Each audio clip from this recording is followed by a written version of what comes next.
Le grand JT de l'éducation vous est présenté par Microsoft.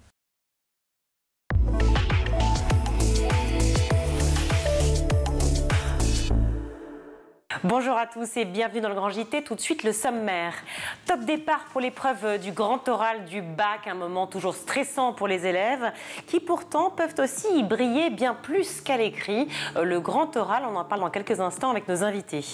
Les 70 ans de la mort du mathématicien Alan Turing, figure historique de la Seconde Guerre mondiale, que l'on célèbre aujourd'hui dans un roman graphique. Ce sera en seconde partie de l'émission. Dans sa chronique Vue à l'étranger, Guillaume Ouattara vous racontera comment se fête la fin du lycée dans le monde. Mais tout de suite, place à l'actu avec Guillaume. Bonsoir Guillaume. Bonsoir Virginie, bonsoir à tous. On ouvre ce journal avec les mesures pour l'éducation du Rassemblement national, annoncées hier en conférence de presse par Jordan Bardella. Elles ont été reprises ce matin par les ténors de la nouvelle union de droite, Marine Le Pen et Éric Ciotti. Oui, c'était une opération séduction pour les deux leaders d'extrême droite. Pour Marine Le Pen, d'abord, la question de l'interdiction du téléphone portable est une manière de rétablir l'autorité à l'école. L'école n'est plus un sanctuaire, que des agressions se déroulent et des menaces et des dégradations tous les jours dans un nombre de lycées considérable. Il faut donc rétablir l'autorité. L'autorité, ça passe par le respect à l'égard des professeurs. On vous voit son professeur. On se lève même potentiellement quand il rentre dans la classe. Vous voyez, ce sont des règles de savoir-vivre qui sont fondamentales parce que vous les gardez après tout au long de votre vie. On ne peut pas admettre la manière dont fonctionnent les lycées aujourd'hui parce qu'en plus, ils tuent les chances des élèves. De son côté, Éric Ciotti est favorable au retour de la loi Ciotti qui prévoyait en cas d'absentéisme scolaire la suppression des allocations. Pour être très précis, il y a 472 suspensions d'allocations familiales qui avaient été prononcées, mais il y a près de 100 000 élèves qui étaient retournés sur les bancs de l'école et qui n'avaient pas été... Donc vous vous dites que votre loi les a découragés de c'était l'objectif de la loi. Continuer à être dans l'absentéisme. C'était une loi équilibrée. Monsieur Hollande l'a abrogée en janvier 2013. Monsieur Macron a toujours refusé de la réinstaller. C'est un principe de bon sens, équilibre entre droit et devoir. Nous accompagnons les parents, et notamment les familles monoparentales, dans le cas d'un contrat de responsabilité parentale, qui a lui aussi été supprimé, et nous sanctionnons celles qui ne respectaient pas leurs devoirs, qui sont inscrits dans le Code civil, et notamment le principe d'obligation scolaire. Plusieurs syndicats d'enseignants ont réagi à toutes ces annonces depuis hier, et ils s'inquiètent des mesures proposées par le Rassemblement national. Par exemple, le SNUIPP explique que ce n'est pas quelque chose de naturel pour un enfant de 5 ans. Ce n'est pas parce qu'on ne vous voit pas son enseignant qu'on ne le respecte pas. Le respect ne se décrète pas. Ça, c'est Guylaine David du SNUIPP FSU. Même son de cloche du côté du SNES FSU, à travers les mots de Sophie Vénétité. Le point de bascule pour l'école publique, plus loin que le choc des savoirs, Jordan Bardella annonce un projet de l'assignation scolaire et sociale dès le plus jeune âge qui acte la fin du projet émancipateur de l'école de la République. C'est l'école du renoncement à faire société. Alors Guillaume, quelles sont les mesures des deux autres blocs, à savoir la majorité présidentielle et évidemment le nouveau Front populaire? Oui, parce qu'on a détaillé ici les mesures du Rassemblement national. Du côté du parti présidentiel, on reste finalement sur la même ligne de conduite poursuivie depuis plusieurs mois avec l'expérimentation de l'uniforme scolaire dès la rentrée autour d'une centaine d'établissements pour voir si ensuite on élargit cette mesure. Le concours à Bac+3 pour les enseignants, la fin de la masterisation avec le retour des grandes écoles normales et puis la concertation sur le retour de l'autorité à l'école. Ça, c'est une annonce de Gabriel Attal qui entend organiser des rencontres pour savoir comment remettre de l'autorité à l'école. Ça, c'est pour le bloc présidentiel. Il y a ensuite l'Alliance de gauche, le nouveau Front populaire, qui la propose aussi 3 mesures phares. D'abord, la gratuité totale de l'école, de la cantine aux activités périscolaires en passant par les sorties. Les membres du nouveau Front populaire veulent la gratuité. Ensuite, la suppression de Parcoursup. On ne dit pas par quoi la plateforme va être remplacée, mais on supprime Parcoursup avec l'idée derrière de réhabiliter également les universités. Puis, dernier point en faveur du pouvoir d'achat des enseignants, augmentation des salaires via l'augmentation de 10% du point d'indice des fonctionnaires. Voilà, c'est la page politique. On va poursuivre cette édition avec le bac 2024. Après la fin des écrits, vendredi, les élèves passent leur grand oral. Oui, on vous en parlait hier, ce grand oral qui a commencé. Mais alors, à quoi ça ressemble et quel va être le calendrier précis? Eh bien, les élèves de terminale, ils auront face à eux 2 professeurs d'un autre établissement qui vont être les membres du jury pour ce grand oral. Et ils ont en fait travaillé pendant toute l'année sur 2 questions en lien avec leurs enseignements de spécialité. Et ces 2 questions, ils vont les présenter aux membres du jury qui vont décider de l'une de ces questions sur laquelle ensuite ils vont avoir une vingtaine de minutes pour se préparer, puis une vingtaine de minutes pour passer. Le grand oral, c'est jusqu'au 3 juillet dans les établissements. Les résultats du bac, eux, ils vont être publiés le lundi 8 juillet et les rattrapages, ça sera jusqu'au 11 juillet. Et d'ailleurs, nous allons consacrer notre question du jour à cette épreuve du grand oral. Polémique dans un collège de Savoie après le refus des enseignants d'appeler leur établissement Robert Badinter. Oui, ça fait les choux gras de la presse quotidienne régionale et même de la presse nationale depuis plusieurs jours. Le collège de Saint-Étienne de Cuines, vous le disiez en Savoie, était en quête d'un nom. C'est un collège qui ne porte pas de nom. Le conseil départemental de Savoie avait proposé le nom de Robert Badinter, ancien garde des Sceaux, à l'origine de l'interdiction de la peine de mort, de la suppression de la peine de mort. Eh bien, les enseignants se sont opposés en conseil d'administration à ce choix. D'abord, ils ont mentionné la confusion possible avec un intermarché voisin du collège, puisque Badinter, ça ressemble à Inter comme Intermarché. Et donc, ils avaient peur que ça crée de la confusion chez les élèves. Ça, c'était le premier choix. Le deuxième argument qui a été avancé, c'était que les élèves ne connaissaient pas tout simplement Robert Badinter, et donc ça ne présentait pas beaucoup d'intérêt pour eux de donner le nom de cet ancien ministre, tout est vrai, à cet établissement. Il y a une polémique. Ensuite, ce week-end, via un article du Dauphiné Libéré, finalement, le conseil départemental a annoncé que le collège serait bien nommé collège Robert Badinter. Les enseignants, eux, auraient préféré le nom d'un massif montagneux. Merci beaucoup Guillaume pour ces arguments avancés sur ce collège Robert Badinter. Depuis hier jusqu'au 3 juillet, les lycéens passent la fameuse épreuve du grand oral, 40 minutes, 20 et 20, on va vous expliquer tout ça dans quelques instants, pour un exercice souvent redouté, mais pas toujours à raison. Nos invités sont spécialistes en la matière, l'épreuve du grand oral, c'est tout de suite. Pour parler du grand oral, je suis ravie d'accueillir Johanna Cohen. Bonjour. Bonjour Virginie. Merci Johanna d'être avec nous sur ce plateau. Vous êtes professeure de théâtre, fondatrice du cours Anna. Alexandre Labadie, bonjour. Bonjour Virginie. Merci également d'être revenu sur School TV. Vous êtes fondateur de l'école du grand oral. Alors parlez debout, sans notes, pendant 5 minutes, 10 minutes, 20 minutes, on ne sait pas. Vous allez tout nous dire, la prise de parole est souvent très compliquée. En tout cas, un examen redouté pour beaucoup, mais avec un coefficient qui varie. Alors c'est quoi ça, cette épreuve du bac, du grand oral? Elle est complètement stratégique ou finalement c'est une épreuve qui a été ajoutée et qui se dit soi-disant sur l'éloquence, mais finalement qui n'a pas vraiment de portée? Il y a plusieurs questions là. Mais disons que non, je pense que c'est déjà une très bonne initiative parce que c'est sûr que le système éducatif français a vraiment négligé la prise de parole. Et donc c'est plutôt une bonne chose. Maintenant, c'est vrai qu'il y a des questions qu'on peut se poser, puisque pour la préparation de l'épreuve du grand oral, dans les lycées, là actuellement, il n'y a quasiment aucun cours qui est dédié à cette préparation. Donc c'est vrai qu'il y a un petit souci, d'où l'intérêt de propositions comme le cours Anna ou l'école du grand oral. C'est fou d'avoir quand même réussi à imaginer une épreuve pour le baccalauréat qui est quand même un diplôme national très important, qui est nécessaire pour pouvoir faire ses études ensuite. Et pour autant, comme vous le dites, il n'y a pas de préparation. Comment est-ce que c'est possible, Johanna? Vous les voyez arriver, les parents complètement perdus, angoissés? Comment vous dire qu'ils sont plus qu'angoissés, autant angoissés que les enfants. Donc ce sont des appels, on va dire, à J- quelques semaines.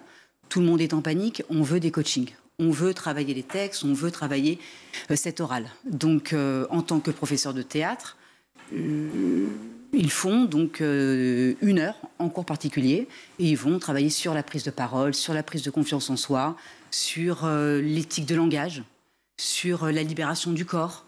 Et là, on les cadre. Voilà. Donc il faut leur donner confiance parce que c'est vraiment pas facile pour eux. Vraiment pas facile. Qu'est-ce qu'on note pour cette épreuve du grand oral? Déjà, comment elle se passe, s'il vous plaît? Est-ce que vous pouvez, Alexandre Labadie, me dire clairement, parce qu'on l'a tout lu, on l'a tout entendu, et ça reste assez flou pour beaucoup. Comment se passe cette épreuve concrètement? Alors, l'épreuve du grand oral, c'est 10 minutes de présentation d'un sujet que présente le candidat, en fait, et ce sont les examinateurs qui vont choisir l'un des 2 sujets que présente l'élève, et 10 minutes de présentation de son sujet, suivi d'une phase d'échange, d'entretien, avec des questions qui peuvent porter cette année, ça c'est la nouveauté, sur des éléments du programme en général, et pas seulement sur la question que pose l'élève. Oui, alors avant, il y avait 5 minutes de discussion discussion sur le projet d'orientation. C'est supprimé, ça ? C'est supprimé, ça. Voilà. Et pourquoi c'est supprimé ? C'est quoi l'idée ? Alors, je pense que les professeurs, en fait, qui faisaient passer tout simplement les épreuves, avaient aussi quand même envie de savoir si l'élève, finalement, maîtrisait sa matière, tout simplement. Hein. Donc, je pense que l'exercice est un peu plus difficile cette année, et c'est pour ça que c'est paradoxal, parce qu'ils ont déplacé les épreuves écrites, contrairement à l'an dernier, et donc il y a moins de temps qui est consacré à la préparation de cet oral. Voire pas du tout dans certains établissements. Alors, de toute façon, une préparation, effectivement, pour une épreuve, c'est toute l'année. Normalement, la préparation devrait se faire tout au long, justement, de cette classe de terminale. On vient de dire une chose importante. Effectivement, il n'y a plus ces fameuses 5 minutes sur le projet d'orientation et en même temps, quelque part, l'orientation est presque déjà faite au mois de juin, quand on passe le grand oral. Est-ce que ça peut se comprendre, selon vous, Johanna Cohen ? Est-ce que ça peut se comprendre ? Ça, c'est plus une réponse que M. Labadie va nous donner. Parce que moi, je suis vraiment... C'est à vous, monsieur Labadie. C'est à vous. Non, mais je pense, si, ça peut se comprendre, et je pense que c'était peut-être le défaut de ces 5 minutes qui étaient consacrées au projet d'orientation, c'est que, oui, les dés étaient déjà joués pour l'élève en général, il connaissait déjà, finalement, il avait déjà les résultats par Parcoursup de son orientation. Et j'allais dire, ça n'apportait pas grand-chose, ces 5 minutes aussi. Je pense que c'est aussi une des raisons pour lesquelles il y a eu cette modification. Donc, plus de temps accordé au savoir, hein, si je comprends bien. Alors, ça veut donc dire que, normalement, une préparation plus importante. Du coup, qu'est-ce qu'on fait ? On court vers les cours ANA, justement. Voilà. On va voir son prof de théâtre, on se dit, chouette, on va avoir une belle enveloppe, en tout cas dans la forme, on va travailler. Mais est-ce que vous allez travailler le fond aussi ? C'est-à-dire, qu'est-ce que les élèves viennent aussi avec ces fameux savoirs qu'ils vont exposer à ce moment-là et vous travaillez de concert pour pouvoir réaliser, en tout cas, être le meilleur pour cette épreuve ? Alors, ça va dépendre de l'oral. C'est-à-dire, si ils travaillent un oral sur le bac français, ils vont travailler avec des coachs que le cours ANA, évidemment, a, qui sont des excellents professeurs de français. Moi, je suis là essentiellement pour les libérer, pour travailler sur ces tics de langage, pour travailler sur la diction, pour travailler sur cette prise de parole. Donc, ils vont courir sur le plateau, ils vont travailler sur... voilà. Sur, et c'est une bonne chose parce que... Non, c'est une bonne chose parce que l'accent est toujours mis dans la grille de notation sur les capacités oratoires. Donc, vraiment, la dimension théâtrale, elle est très importante aussi. Voilà. Oui, et puis savoir dire un texte, transmettre. Il faut transmettre un texte. Et ça, à l'école, ils ne l'apprennent pas. Donc, à travers ce qu'ils vont lâcher et ce qu'ils vont dire, c'est à moi ou aux autres coachs de dire raconter une histoire, savoir le transmettre, essayer de captiver le jury. Et ça, c'est qu'à travers un coaching qui peuvent le comprendre. On va revenir sur vos meilleurs conseils, évidemment, par rapport au stress, par rapport à la singularité qu'on espère avoir le jour J, le travail, enfin tous les conseils précieux, bien sûr, pour ce grand oral. Mais juste une question, parce que si j'ai bien compris, les élèves arrivent, ils doivent préparer 2 questions, en fait, hein, c'est ça, sur 2 sujets précisément, qui sont en rapport avec leur spécialité. C'est ça. D'accord. Bon, alors jusqu'ici, on est bon. 2 questions transversales touchant les 2 spécialités. Non, alors justement. Non, il peut y avoir 2 questions isolées. Une, par exemple, prenons un élève qui présente mathématiques et physique. Il peut faire présenter une question en mathématiques et une question en physique, mais il peut aussi faire des questions transversales, mathématiques, physique, ou alors mathématiques uniquement. Ok, et c'est le jury qui décide, du coup, quelles questions ils vont aborder, mais qu'est-ce qu'apporte, en fait, qu'est-ce qu'amène l'élève en question ? Il va leur dire, par exemple, j'ai une question sur les maths, une question sur la physique, ou il va précisément amener une question avec un point d'interrogation ?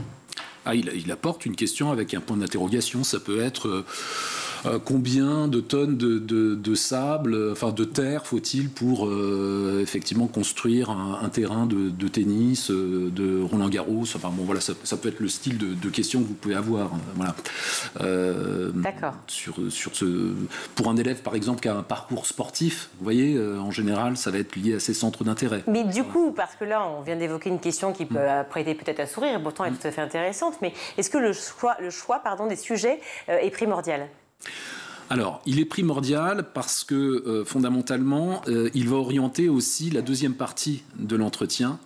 il vaut mieux que l'élève soit vraiment sur ses centres d'intérêt. C'est pour ça que je vous parle d'un sujet de sport. Si on a un élève, si on a un élève qui fait du tennis, mais qui fait du tennis et qui fait des maths, par exemple, ça peut être intéressant vraiment qu'il cible une question qui pose un problème physique ou mathématique, et ensuite, effectivement, qu'il soit sur son terrain de jeu pour la suite de l'entretien. Donc la stratégie, c'est plutôt vraiment de choisir des sujets qui soient vraiment en rapport avec ses centres d'intérêt. Il faut y mettre un petit côté perso, même dans cette partie-là, selon vous, Johanna Cohen, ou pas? Oui, il faut toujours amener ce qu'on a dans le ventre. Donc, encore une fois, de raconter quelque chose qui nous touche, qui nous parle. Oui, de mettre un peu de sensibilité et de ne pas toujours raconter un texte comme ça, en forme de récitation. C'est un peu souvent ce qui se passe quand un élève vient, il prend son texte et... Alors, je rebondis là-dessus, mais c'est vrai qu'on voit tout de suite la différence quand on a des élèves qui arrivent en français pour l'épreuve orale de français. Dès la lecture, si on a un élève qui a été formé au théâtre, mais bien sûr, la lecture est comptée, ça compte 2 points sur 2 en fait. Mais si la lecture est bien faite, le prof de français va voir que l'élève a compris tous les enjeux du texte. Voilà. Donc une bonne lecture, un élève qui a effectivement une formation théâtrale, ça se voit tout de suite. Et c'est quelque chose qui joue pour lui. Quand vous dites une lecture, c'est une lecture de quoi? Du texte qu'il vient d'écrire? Du texte à commenter, en fait. Du texte à commenter, mais ce ne sont pas les questions que lui-même a préparées, en fait? Alors, attention, là on parle de l'oral. Du bac français. Ah oui, d'accord, ok. Excusez-moi, je ne suivais plus. D'accord. Non mais pardon, parce que si je ne suis plus, je me dis que peut-être d'autres ne suivent pas non plus. D'accord, donc sur le français, effectivement. En terminale, on est d'accord que pour le bac de terminale, on parle de spécialité. On parle de sujet et d'y mettre de soi. Ça veut donc dire, effectivement, y mettre de soi, vous le dites, sortir un peu de ses tripes, voilà, pouvoir amener quelque chose, sauf qu'on sait qu'à 16-17 ans, quand on est en terminale, ou peut-être 18, c'est pas toujours évident de parler soit d'émotions, soit de soi, soit de ses passions. Comment on fait justement pour pouvoir mettre de soi dans un élément qui paraît pas du tout être soi, puisque c'est le bac, et on se dit clairement c'est une épreuve que je dois passer, voilà, il faut que je m'en débarrasse vite. Moi je dis toujours, prenez votre temps, cette jolie prise de parole. Ne précipitez pas le texte et regardez votre jury et sensibilisez-le par rapport à votre sujet. Donc vraiment, cette prise de parole, pour moi, elle est primordiale. Qui compose le jury ? Alors le jury, ça peut être, donc s'il y a un sujet de mathématiques ou de physique, il y aura forcément un professeur de mathématiques, mais il peut y avoir un professeur d'allemand. Voilà. Et donc c'est pour ça que la prestation de l'élève, finalement, elle est ouverte aussi à l'appréciation d'un professeur qui ne maîtrise pas forcément la matière. Est-ce qu'on va aussi, féliciter le goût du risque avec des sujets, par exemple, peut-être davantage philosophiques, si on parle de sciences, peut-être lier la vérité aux sciences, par exemple, ou des sujets qui peuvent être assez casse-gueule, et des questions où on se dit, j'ai l'impression de maîtriser, j'y vais, et je pose des questions et je vais intéresser le jury. Est-ce qu'on va pouvoir aussi... Il y a l'originalité, mais je pense que c'est surtout la pertinence qui est importante. Après, c'est toujours bien de choisir des sujets qui sortent un petit peu des sentiers battus. Je prends par exemple l'exemple d'un élève qui avait, en histoire géopolitique, qui faisait du golf, et qui avait pris un sujet en disant mais en quoi les décisions diplomatiques et politiques peuvent-elles se jouer sur les terrains de golf ? Sur un parcours. Donc ça, c'est très original, parce que finalement... Il y a vraiment une dimension politique, notamment aux États-Unis, etc. Il y a toute l'histoire, tous les présidents américains jouaient au golf, etc. Donc là, c'est vraiment aussi un angle qu'il faut à chaque fois choisir, si possible. Pas mal. Bon, savoir gérer son stress, c'est valable à n'importe quel âge, dans n'importe quelle situation. J'ai envie de vous dire, mais c'est pour tout le monde. Exactement. Gérer le stress, comment vous dire. Alors, Madame Johanna Cohen, qui sait comment gérer le stress, comment fait-on ? Parce que moi encore, j'ai beaucoup de stress. Comment on fait ? Travail de respiration, il faut respirer. Voilà. Donc, on peut enlever le stress grâce à des exercices de respiration, faire gonfler le ventre, expirer, sortir la voix. Moi, j'ai toujours cet exemple où je mets l'élève en condition. Imagine qu'il y a 200 personnes en face de toi. Pour que le jury puisse être avec ce que tu racontes, il faut qu'il t'écoute et il faut encore une fois, que tu lui racontes quelque chose. Donc, j'insiste sur ça. On va s'imaginer qu'il y a 200 personnes, porte ta voix. Donc, il va travailler sur des exercices où je vais lui faire sortir des sons, des grands A, des grands O. Travailler aussi sur le grotesque. Donc, se transformer, travailler sur le corps, ne pas avoir peur du regard de l'autre. Donc ça, ce sont plein de petits tips que le Kurana donne et que tous les coachs va leur mettre un petit peu dans l'heure de coaching, de les préparer à ça. La posture, le regard ? La posture, tu rentres, c'est la première chose qu'on voit. Donc les épaules droites, un bonjour, tu es solaire, tu fais pas la tronche quand tu rentres. Voilà, que tu t'assois, que tu ne t'assois pas et c'est parti. Petite prise de parole, fluidité, sois sûr de toi. Pas facile d'être sûr de soi quand même, on le sait. Hein. Tu as travaillé. Qu'est-ce qui est rédhibitoire ? Tous ces tics de langage, tous ces E à la fin de chaque phrase. C'est quoi les E à chaque fin ? C'est les accents en fait, parisiens, c'est ça ? C'est quoi les E alors j'ai travaillé sur... les petits Je situe le E. Tu vois ou pas ? Oui. Surtout les du coup, là, voilà, on en a développé. Les du coup, les en fait, Ouais. les genres, je vais pas dire jusqu'à wesh, mais voilà. Mais oui. Les tics de langage. Tous ces petits. Qu'on a tous eu, toute génération Mais confondue. oui, non, mais qu'on a tous, je suis d'accord. Mais quand on passe cet oral, on évite et on va faire travailler pour qu'on prenne conscience. Qu'est-ce qui est rédhibitoire selon vous, Alexandre Labadie ? Je crois que ça a été dit. C'est aussi peut-être parfois le manque de pertinence aussi. Donc c'est important aussi de bien préparer sa présentation. Le fond est important. Avoir une bonne accroche, une bonne conclusion, ça c'est nécessaire. Anticiper les questions du jury. Et bien évidemment, après, c'est sûr qu'il faut créer une interaction avec le jury. Et ça passe par le regard. Et espérer peut-être que l'année prochaine, il y ait davantage de préparation aussi au grand oral dans toutes les classes de terminale. Je pense que ce serait nécessaire. Ça serait en tout cas cohérent. Voilà. Même si c'est toujours valable d'aller prendre des cours de théâtre en plus. Mais peut-être y songer davantage. Selon les programmes, ça peut faire pas figurer dans les programmes, on ne sait jamais. Voilà. Merci beaucoup en tout cas à tous les deux d'être venus sur le Grand JT. Je rappelle que Johanna Cohen, vous êtes fondatrice des Kurana. Kurana, c'est formidable pour pouvoir justement apprendre tout ça, travailler grand oral, mais surtout pour pouvoir sortir de soi, développer effectivement l'éloquence et plein d'autres choses, être professeur de théâtre. Donc merci. Alexandre Labadie, fondateur aussi à l'École du Grand Oral, où on pourra travailler évidemment aussi toutes ces mêmes choses et peut-être aussi travailler davantage le contenu, travailler les textes, peut-être et l'éloquence évidemment. Merci beaucoup. Merci à tous les deux. Merci. On marque une courte pause, on se retrouve.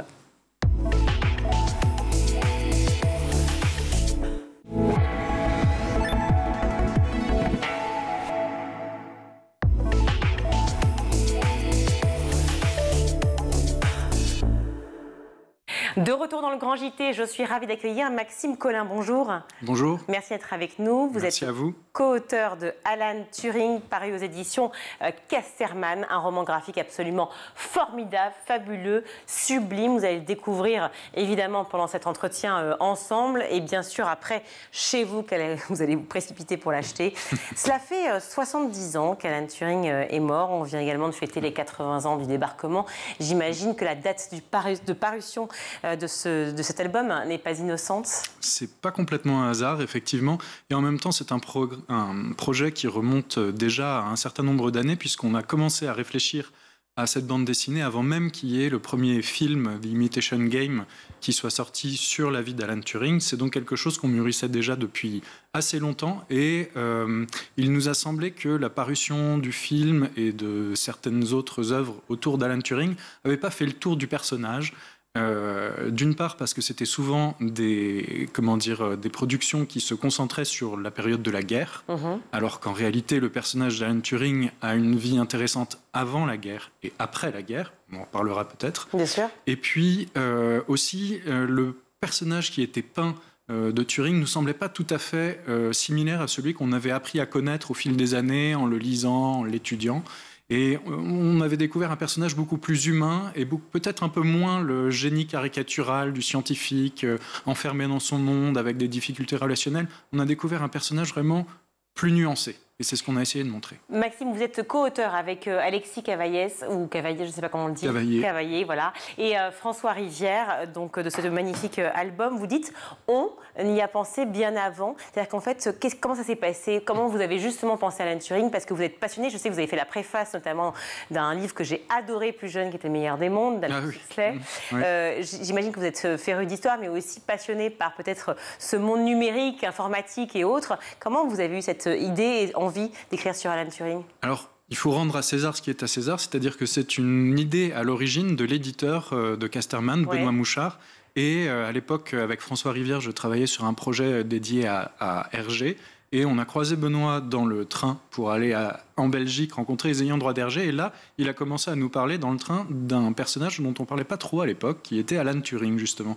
Et on s'est retrouvés embarqués dans cette aventure. Moi, j'avais lu un peu sur Alan Turing et j'étais très, très enthousiaste à l'idée de faire un projet autour de lui. C'est un peu comme ça que ça s'est goupillé. Alors, vous l'avez dit, un film qui lui a été consacré, Imitation Game, une pièce de théâtre aussi, celle de Alexis Michalik, mais effectivement assez concentrée sur la guerre, la Seconde Guerre mondiale. Malgré tout, même s'il y a eu un film, une pièce de théâtre, pas mal d'œuvres effectivement sur Alan Turing, sur ce personnage si important, ce mathématicien très important, on peut peut-être redire qui est Alan Turing assez rapidement, mais pour ceux qui sont passés à côté de sa vie. Alors Alan Turing, c'est un mathématicien britannique qui est né en 1912, donc en Angleterre, qui a fait des études à Cambridge, et pendant qu'il était étudiant à Cambridge, alors on peut en fait résumer en 3 points importants sa contribution à l'histoire. Avant-guerre, quand il était étudiant à Cambridge, alors qu'il essayait de résoudre un problème de mathématiques pures, un peu par hasard, il va poser les bases de l'informatique contemporaine.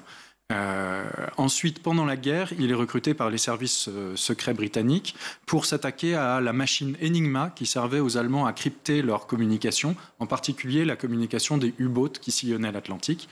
Et donc, il va inventer une méthode pour briser définitivement et retrouver en quelque sorte une vue sur les mouvements des nazis dans l'Atlantique. Et puis, la 3e contribution importante d'Alan Turing, après-guerre, alors qu'il est en train de travailler au premier projet informatique contemporain, il va poser les bases de la réflexion sur l'intelligence artificielle. Et donc, en fait, avec ces 3 grandes contributions, on peut dire qu'Alan Turing, ce petit bonhomme a permis quand même de structurer le monde dans lequel nous vivons. Et peut-être une 4e, si je peux me permettre. Oui. D'ailleurs, vous commencez ce livre par le procès de Alan Turing, qui d'ailleurs probablement l'a poussé au suicide, condamné pour indécence manifeste. Indécence manifeste, on est en 52.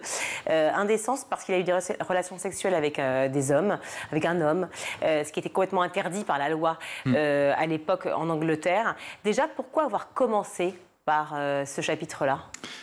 Alors, ce qui était intéressant dans l'idée de partir du procès, c'est que ça nous permettait aussi de montrer un Alan Turing. C'est un récit qui est beaucoup construit à la première personne. On est dans l'intériorité de Turing. Et le procès nous permettait en fait de le montrer à travers le regard de ceux qui l'accusent ou qui le défendent. Et donc aussi de mesurer l'écart qu'il y avait entre ce regard intime et en même temps la perception qu'avaient les gens qui l'entouraient. Et ça, c'était un moyen narratif pour enclencher quelque chose. Et puis, effectivement, ça permettait d'emblée de poser sa vie sous un angle dramatique, puisque, comme vous l'avez dit, à la fin, Alan Turing se suicide. Et donc, il était important pour nous d'emblée de poser comment dire, le ferment dramatique de cette existence. Oui, d'autant qu'il est quand même obligé de suivre un traitement, alors on appelle ça organothérapeutique, enfin hormonal, sous contrôle judiciaire pendant 1 an. Il faudra attendre 60 ans, donc 2013, pour que Alan Turing soit réhabilité, mais il est malheureusement mort puisque suicidé, puisque ça l'a amené au suicide quand même en 52. Faut comprendre effectivement, au-delà de cet aspect idéologique très important qui a marqué l'histoire de l'Angleterre, mais aussi qui s'est propagé évidemment en Europe, faut comprendre aussi, on en a parlé au tout début, quel était le génie de ce mathématicien. Vous l'avez dit en fait, ses talents dans le décodage, dans la cryptanalyse, c'est lui qui était vraiment à l'initiative, au premier rang, si je peux dire, de la découverte de l'informatique. De l'informatique. Alors effectivement, Alors, vous voulez qu'on parle plutôt de la cryptanalyse au début? Eh ben, comme vous voulez, c'est vous qui décidez. Mais parce que Oui. c'est très important de pouvoir comprendre qui est Alan Turing et en quoi il a contribué. Parce qu'on sait sur l'histoire, si vous voulez, que c'est grâce à lui notamment, et effectivement au fait qu'il décrypte, qu'il décode cette machine Enigma, donc la machine des nazis, et qui permet effectivement aux Alliés de gagner plutôt, de gagner en années, en fait, effectivement, Oui, la victoire. 2 ans, voilà, probablement. 2 ans 2 ans. probablement, on imagine en tout cas. Et donc un certain nombre de morts. Voilà, aussi, des exactement. Mais aussi, effectivement, peut-être parler de l'informatique déjà dès le départ. Alors la question de l'informatique, effectivement, en fait, c'est là où le monde des sciences est quand même assez étonnant. Il s'attaque en fait à une question de mathématiques pures. À l'époque, les mathématiques sont en crise, et lui va être parmi les rares mathématiciens à faire basculer l'histoire des mathématiques dans une autre période. Mais alors qu'il s'attaque à un problème qui, en réalité, concerne de la théorie pure, il a l'idée il va se poser une question très simple, c'est qu'est-ce que calculer? Et à partir de là, il va découper par petites séquences ce qu'est l'acte de calculer. Et ce découpage, il va imaginer une machine qui opère cet acte de calculer. Et c'est comme ça, en réalité, qu'il va imaginer une machine à programme qui est en réalité la base de toute l'informatique moderne. Et alors, il ne construit pas la machine à cette période-là, mais après-guerre, les premiers travaux informatiques vont lire cet article fondamental, et c'est à partir de son travail que tout va se dérouler. Alors, on voit bien effectivement ce travail. D'ailleurs, il y a une image. Hein. Je ne déflore pas le livre parce que je vais y venir, mais une image très forte. On voit si finalement un être humain est capable effectivement de calculer, une machine forcément sait le faire aussi. Exactement. Voilà, c'est comme ça qu'on y vient. La cryptanalyse, puisqu'on en a parlé juste avant. Un petit mot dessus. Alors, quand Alan Turing se lance dans la cryptanalyse de l'énigma, en réalité, d'autres se sont déjà attaqués à la machine avant lui, en particulier les Polonais. Grâce notamment aux Français, on avait récupéré des plans de cette machine redoutable. Alors, la machine Enigma, en un mot, on peut peut-être la décrire. C'est une machine qui se présente comme une bête machine à écrire de l'extérieur. C'est en fait une machine électromécanique qui, à l'intérieur, est douée de rotors qui évoluent. À chaque fois qu'on appuie sur une touche, les rotors se décalent, de sorte qu'une lettre ne se crypte jamais 2 fois de la même façon. C'était absolument redoutable parce que, alors qu'on était habitué en cryptanalyse à avoir des systèmes de cryptage qui, suivaient une logique qui se reproduisait à chaque étape, là, la logique semblait de l'extérieur complètement aléatoire. Et les possibilités de cryptage étaient de l'ordre du million, du milliard et du trillion à la fin, parce que les Allemands ont sans cesse amélioré cette machine. Et donc, les premiers à s'attaquer à cette machine sont les Polonais. Les Polonais vont l'attaquer sous l'angle des procédures de transmission des messages. Mais ces procédures pouvaient évoluer. Et à chaque évolution, en réalité, si les Allemands changeaient la procédure, toute la méthode polonaise tombait à l'eau. Et le génie de Turing, dans cette affaire, ça va justement être tout en reconnaissant le travail éminent des Polonais, ça va être de dire il ne faut pas attaquer la machine par ce versant-là de la montagne, il faut l'attaquer par sa structure même. Et il va inventer sa propre méthode, et c'est celle-ci qui fait que, bien que les Allemands, par la suite, vont sans cesse changer leurs procédures et les améliorer, la méthode de Turing va résister à leurs améliorations. À l'heure où on se pose beaucoup de questions sur l'intelligence artificielle, on imagine Alan Turing aujourd'hui en 2024, évidemment ici, et pour autant, à l'époque, en 1940 ou 50, il se les posait déjà ces questions finalement. Oui, là encore, c'est un précurseur complet et probablement d'ailleurs qu'il est allé un peu trop vite, un peu trop loin parce que les autres avaient un peu du mal à le suivre.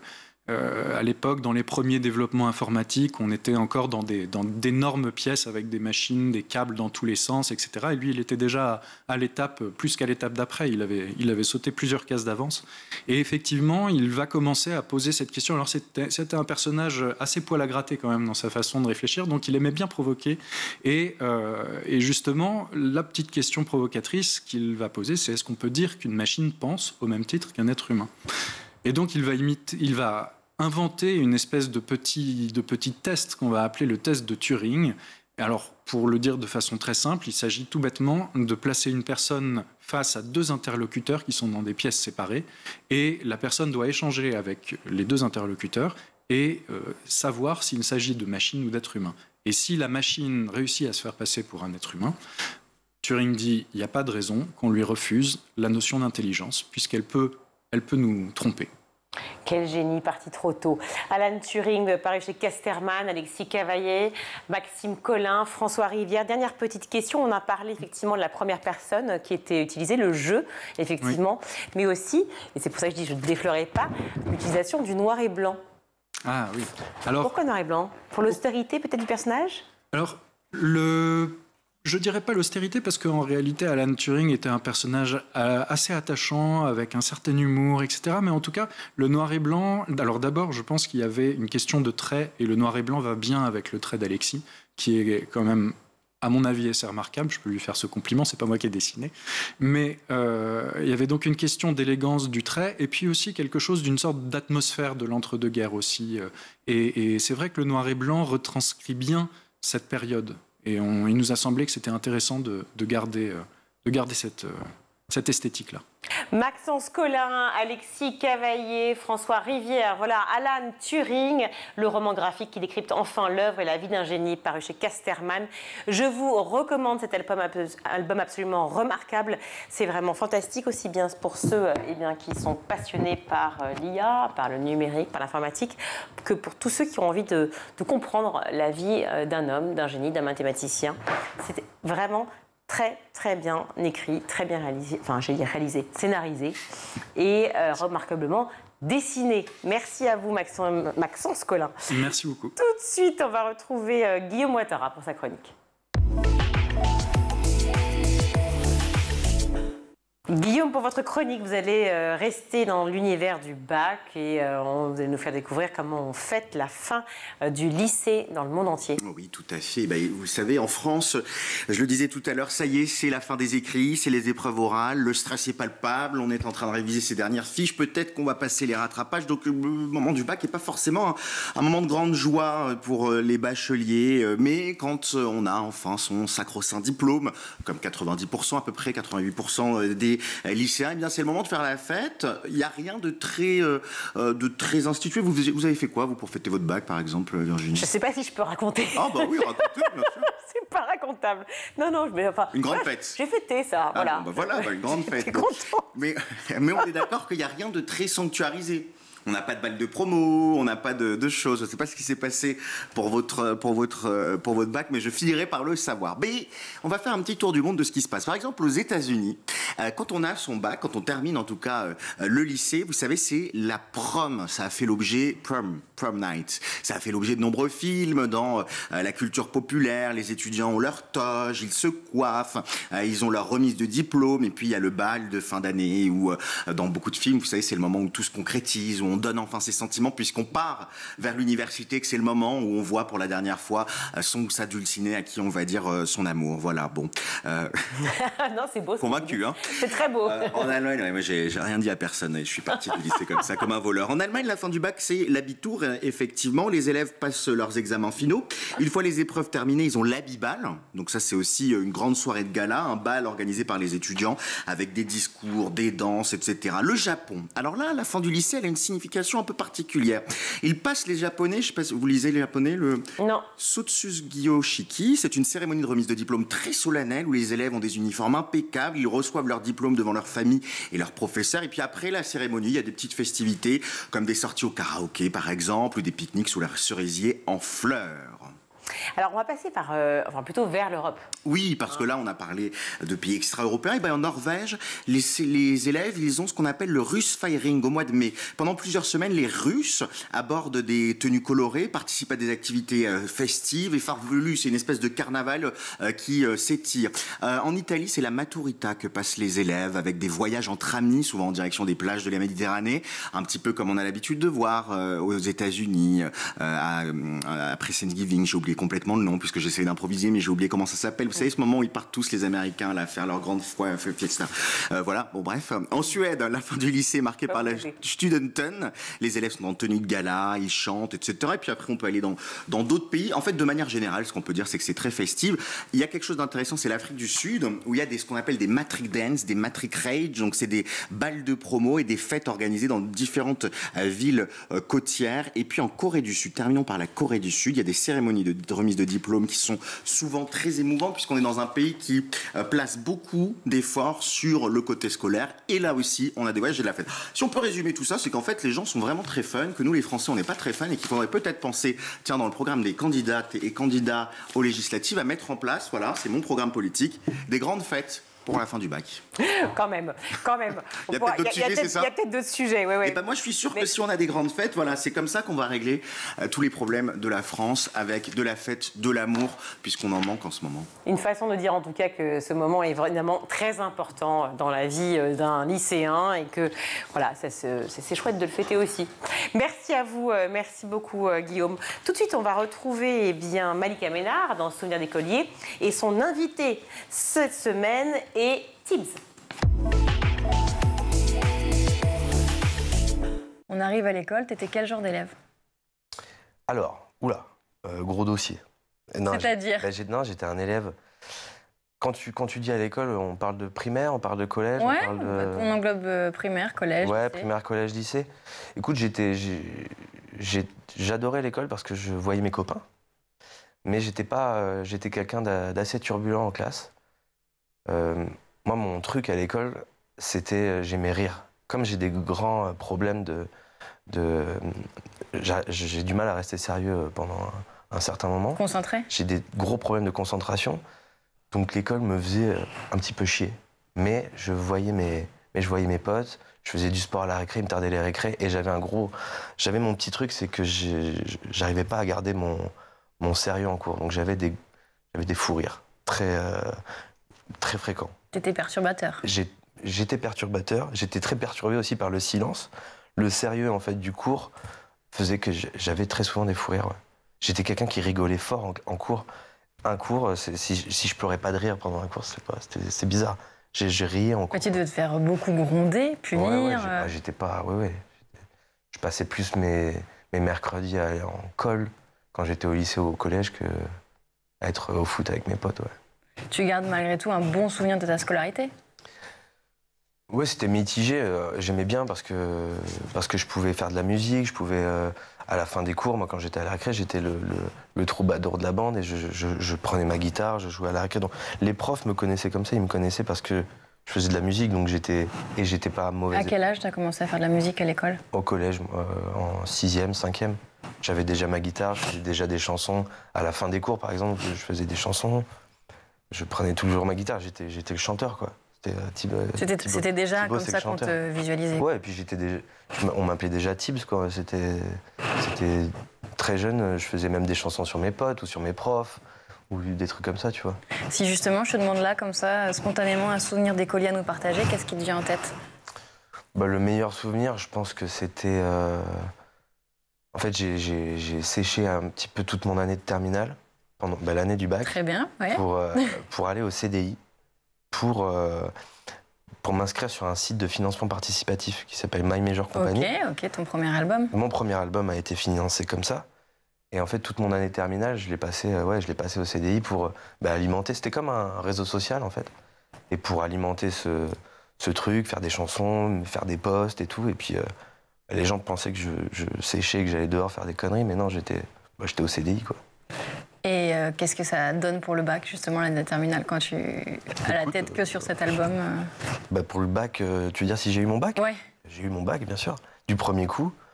Un bac du premier coup, je me souviens même de mon prof d'histoire qui était là quand j'ai eu mon bac, il m'avait dit on le donne vraiment à n'importe qui, le bac. Sympa, merci. Mais j'étais trop content, moi, d'avoir mon bac. Et surtout, j'ai eu mon bac et j'ai eu à côté les 100 000 € de My Major Company. Ça m'a permis de partir à Paris et de produire mon premier album. Donc à ce moment-là, tu savais déjà que tu n'allais pas faire d'études supérieures? Oui, je savais direct, oui.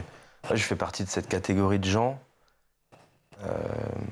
dont les parents ont dit direct tu passes ton bac et tu peux faire ce que tu veux après. C'est vrai? Ouais, bien sûr. C'était le deal avec tes parents? C'était le deal. Mais tu avais quand même une matière préférée dans laquelle t'excellais? Oui, j'ai eu la chance de faire théâtre au lycée, donc une option théâtre. C'était ma bulle d'air pendant les cours. C'était vraiment le théâtre, ouais. Parce qu'on pouvait être qui on voulait, on pouvait rigoler, on pouvait... Là, j'avais pas besoin d'être sérieux parce qu'il y avait aucun sérieux dans le théâtre et c'est ça qui me plaisait. Après, j'aimais beaucoup le français, j'aimais pas mal les langues, j'aimais bien l'anglais. Mais après, tout ce qui était scientifique... Ah oui, donc tu n'étais pas un mauvais élève. Tu avais juste tes matières plus accessibles pour toi que d'autres. Oui, bien sûr. Et puis, j'étais pas quelqu'un qui faisait mes devoirs, par exemple. Je comprenais pas le fait de faire des devoirs, de déjà rester 8 heures assis, écouter des cours et puis faire les devoirs après, c'était incompréhensible pour moi. C'est souvent quelque chose qui est mis en exergue dans cette émission. Les devoirs? Les devoirs, ouais. Le fait que tu vas à l'école et tu rentres à la maison et tu es encore à l'école. Ouais, c'est horrible, ça. Enfin, pour moi, ça, c'était horrible. Et surtout que j'étais à l'internat, donc nous, on nous forçait. Ah, t'étais à l'internat? Oui, j'ai fait 4 ans d'internat. De quoi? De lycée. De lycée. J'ai redoublé ma seconde et ensuite, et pendant toutes mes années de C'était ta décision ou c'est tes parents qui te l'ont imposé? Non, c'est que j'habitais en campagne encore, donc j'habitais loin. Ah oui, d'accord. C'est même pas pour que tu travailles un peu mieux à l'école? Non. À l'internat, généralement, t'avais pas les meilleurs. Hein. C'est vrai? Non, on n'était pas... Oui, mais justement, on les met là pour qu'ils reviennent dans le droit chemin. Non, l'internat, chez nous, c'était un peu n'importe quoi. Hein. C'était pire, tu penses? Ouais, je pense. Et c'était juste pour des raisons géographiques, en fait? Exactement. C'était que j'habitais à 45 minutes de mon lycée, donc... oui, tous les jours, c'est un peu compliqué. Tous les jours, prendre le bus à 6 heures, c'était chaud. Ouais. C'est déjà la fin de ce numéro. On se retrouve demain, toujours en compagnie de Tips, pour la suite de Souvenirs d'écolier. Tout de suite, c'est le meilleur de School TV avec le Zap.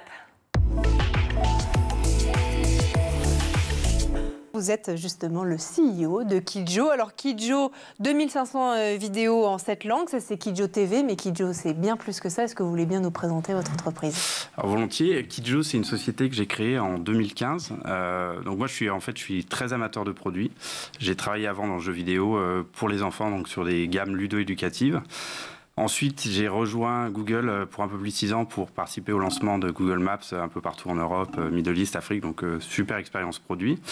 Et je suis rentré en France et je me suis retrouvé confronté au problème que beaucoup de parents rencontrent, à savoir sur quelle plateforme vidéo je vais pouvoir mettre mon enfant. Et c'est vrai qu'à l'époque, il y avait 2 plateformes qui existaient. Il y avait Netflix, qui a un corner kids, et YouTube. Il n'y avait même pas encore YouTube pour enfants. Et en fait, de la même manière que quand je joue au tennis avec mon fils, je lui donne pas ma raquette, je lui donne une raquette qui est adaptée à son âge. Je me suis dit, c'est hors de question de le mettre sur Netflix avec des contenus, une range d'âge qui va de 3 à 13 ans. Et je me suis dit, je vais construire une plateforme qui est hyper adaptée, avec une ergonomie vraiment adaptée à l'usage de l'enfant, pour qu'il puisse utiliser l'application en totale autonomie, avec des contenus aussi qui ont été triés sur le volet. Donc vous avez parlé d'Intro et on a 2500 vidéos, on a un peu plus de 300 licences, donc je ne vais pas tous les citer, mais on travaille avec tous ces contenus qui sont des contenus à forte valeur ajoutée, qui vont amener à l'enfant des notions d'empathie, de travail d'équipe, toutes ces valeurs en fait qui peuvent être justement mises que sur du contenu de divertissement. Et on a du contenu éducatif avec de nombreux tutoriels. On a aussi des réseaux, les fondamentaux des réseaux Canopé. Donc c'est des petits tutoriels pour apprendre les premières mathématiques, etc. Et on s'adresse aussi aux plus jeunes en leur proposant des comptines qui sont au final les premiers apprentissages. Donc apprentissage des couleurs, des formes. Là, pendant la période du Covid, on a tous vécu ce moment où il fallait se laver les mains tout le temps, etc. Et pour l'apprendre aux enfants, en fait, il y a énormément de vidéos de contenu qui a été créé à travers des licences pour apprendre aux enfants à se laver les mains.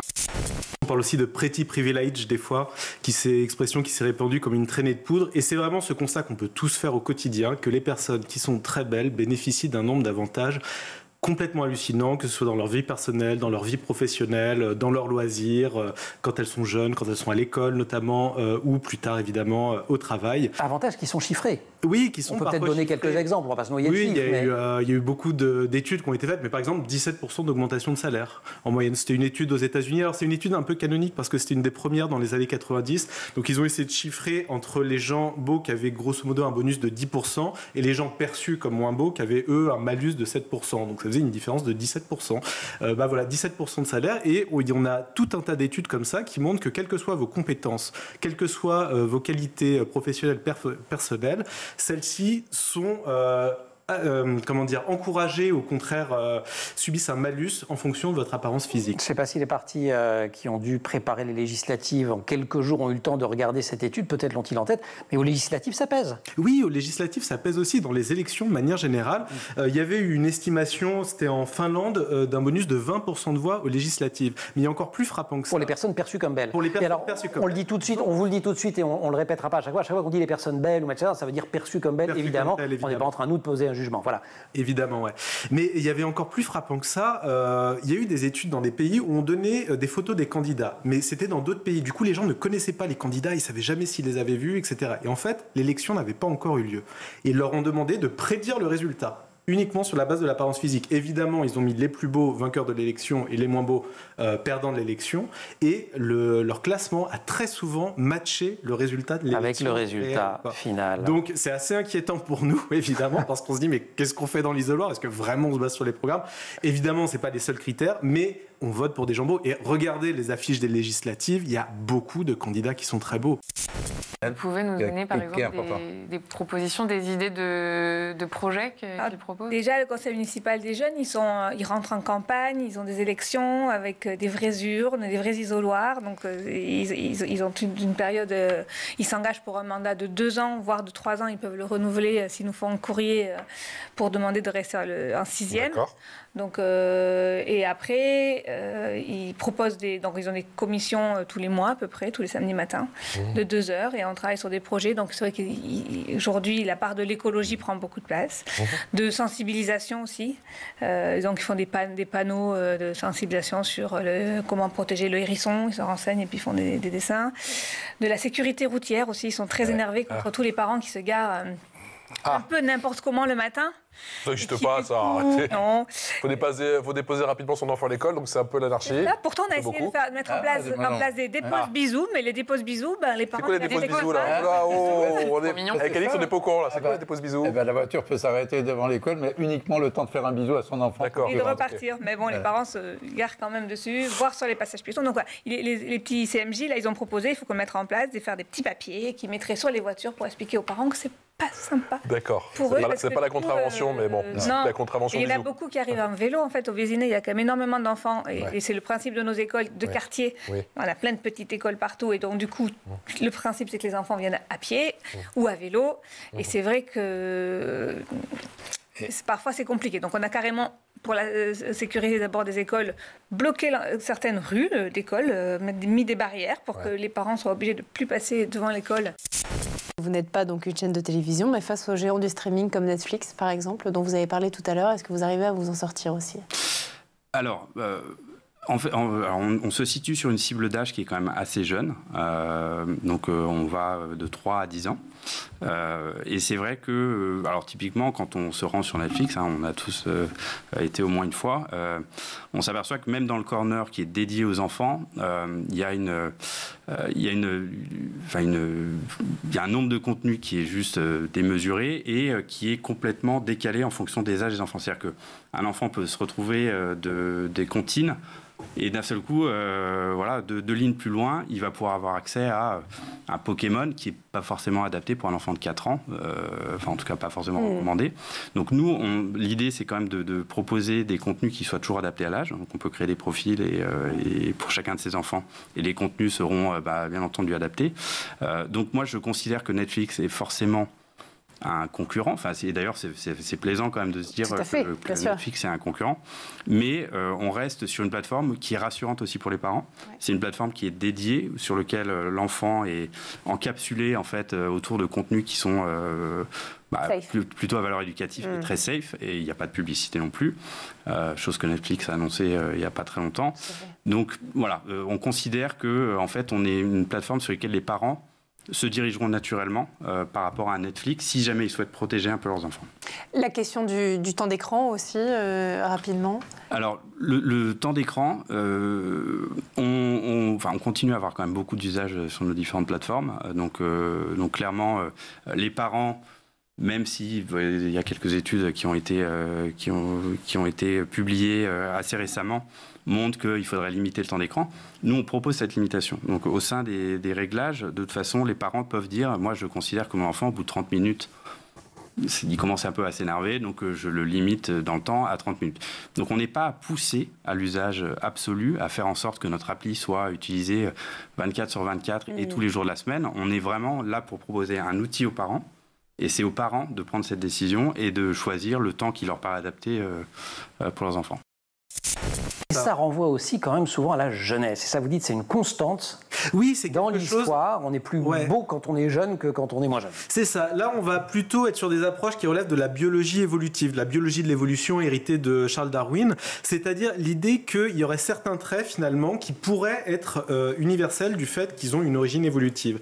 Par exemple, pourquoi est-ce qu'on est attiré plutôt par les formes jeunes? Pourquoi est-ce que des formes jeunes sont associées aux beaux? Et pourquoi est-ce que c'est quelque chose qu'on retrouve aussi avec les chatons, avec les chiots, avec tout un tas de mammifères qui eux aussi ont des mêmes caractéristiques, par exemple des très grands yeux par rapport à leur tête? Et ben, une des explications, il y en a plein, il y a beaucoup de débats, c'est que finalement les bébés, si vous êtes attiré un petit peu par les bébés, vous allez avoir envie de vous en occuper, vous allez avoir envie de vous préoccuper. C'est les décharges d'ocytocine, tout ça voilà, aussi. Et donc ils vont grandir dans de bonnes conditions, et donc même plus tard ils vont avoir des enfants. Et finalement, du point de vue de la biologie évolutive, les groupes qui se seraient davantage occupés des petits êtres aux traits enfantins auraient davantage survécu que ceux qui n'y étaient pas spécialement attirés. Donc c'est une explication, voilà, un petit peu de type darwinienne, qui expliquerait aussi que, voilà, apparemment, même si culturellement il y a des traits de beauté qui peuvent être différents d'une région à l'autre, par exemple la corpulence, c'est vraiment pas du tout la même. Selon que vous êtes en Amérique du Sud, en Europe ou en Asie, il n'y a pas du tout le même rapport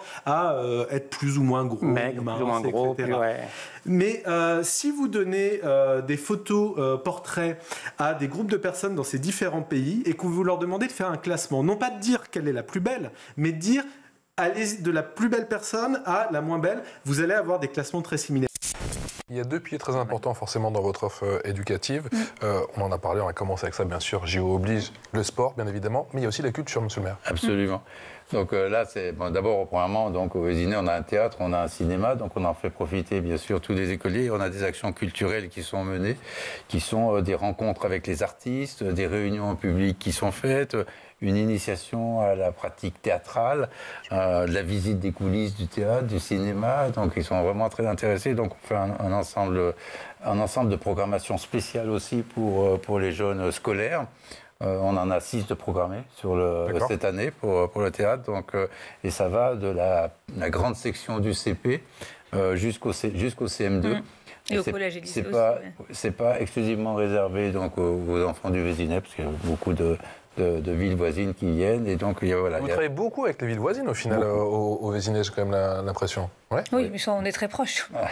Non, oui, mais vous n'êtes pas obligé, mais j'ai quand même l'impression que, alors que les villes aux alentours sont force de proposition et que vous arrivez à vous entraider comme ça, que c'est donnant-donnant. Vous avez raison, ça n'a pas toujours été le cas. Ouais, c'est vrai. Pour être très clair, quoi. Ouais, c'est vrai. Donc, un des premiers points au niveau stratégique que j'ai mis en place, c'est de rencontrer vraiment tous les maires, de discuter avec eux, qui sont des maires qui sont depuis plus longtemps, quand nous on est arrivé à la mairie, aux commandes de la mairie, pour travailler en parfaite intelligence avec, parce que on vit ensemble de toutes les manières. On a des rues qui sont communes, on a un ensemble d'activités qui peuvent être complémentaires, comme je vous le disais, et donc il n'y a pas la place pour être en conflit avec différentes villes. Et je peux vous dire que les 4 villes qui nous entourent, qui sont 4 villes à peu près de taille similaire, sauf Château un peu plus grand. Le Pec, Château. Il y a Le Pec, Château, Montesson, Croissy. Croissy-sur-Seine. Et donc avec ces 4 villes, les relations sont excellentes et donc on fait beaucoup de choses qui sont des choses en commun. C'est la fin de cette émission. Merci à vous tous de nous avoir suivis. Merci à toute l'équipe qui a préparé cette émission. Aujourd'hui, à la réalisation, c'est Théo Boscar, le son, Saïd Mamou, le maquillage, Emma Razin-Fadra-Lambeau et Laura Girard et Emma Ferret à la rédaction. Très belle soirée à tous. Ciao et à demain.